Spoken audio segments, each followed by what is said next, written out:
Today I am going to record rows 1 and 2 of the wheat stitch pumpkin for you. So you're going to make your slip knot. This is the small pumpkin. And for today's demonstration, I'm using a superwash merino wool, and I'm actually using a size 7.5 crochet hook. Well, the pattern calls for a 5mm H8 hook.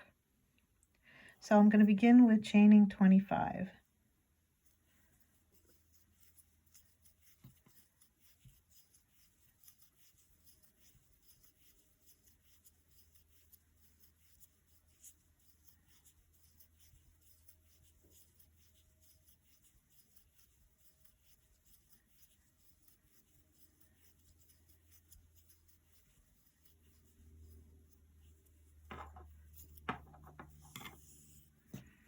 And then the pattern for row 1 says single crochet, second chain from hook, and in each chain across.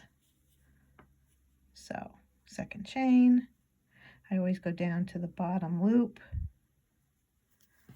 to make my single crochets. But if you can only catch that top loop, then fine, then do it that way.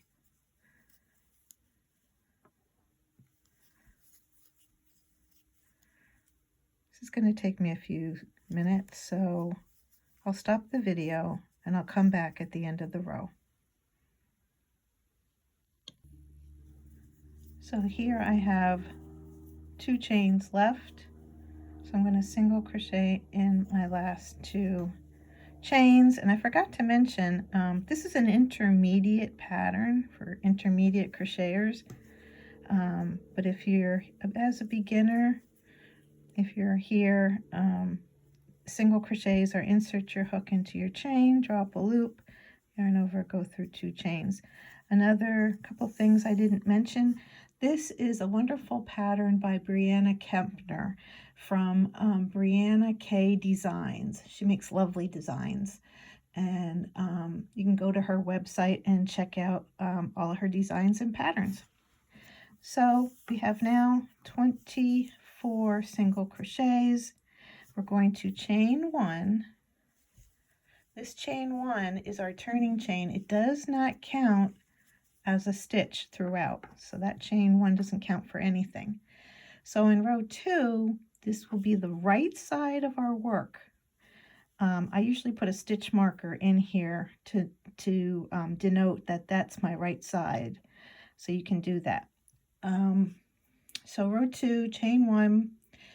Now this is where I differ a little bit.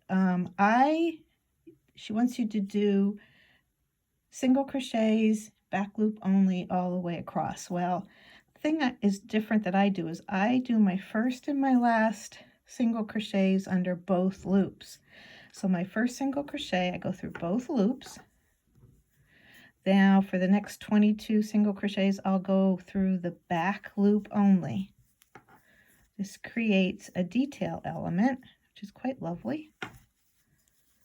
So I will work on my back loop only, my 22 single crochets. I'll meet you back at the end of the row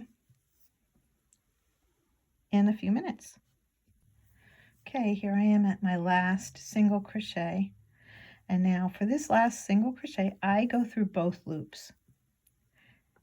It makes for a stronger fiber, especially when you're gathering up the top or bottom of your pumpkin. It just makes the stitches a little bit firmer. So there's my last single crochet. I put my stitch marker here to say, hey, this is my right side of my material. And that's the first 2 rows of the wheat stitch pumpkin. In the next video, we'll go into rows 3 and 4 of the wheat stitch.